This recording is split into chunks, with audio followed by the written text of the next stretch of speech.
I mean, I practiced full time for about 10 years, and I mean, there would be always something else, you know, and they'd go, oh, but, you know, this issue I was having with my big toe is resolved, or I used to always get sick, but I've stopped getting sick, or I can come off my hypertension medication now. I mean, could that have anything to do with your adjustments, Heidi?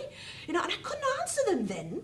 But now, knowing the connection with the brain, and particularly the prefrontal cortex, yes. I'm like, yeah, I can actually explain all these weird and wonderful side effects of chiropractic care, which is kind of cool, really. When you say side effects, sometimes that also it puts a negative picture. There are we are called these positive side effects. I should say that, because people feel better. Like 70%, and they did this massive survey in America, which is really good paper, Adams et al., in 2010, I think, and they surveyed about 25,000 Americans, and they found that 70% of people that get chiropractic care, what they report happens to them under chiropractic care, 70% of them feel better, they feel less stressed, they feel like they can cope with their health problems better. This is 70% of people.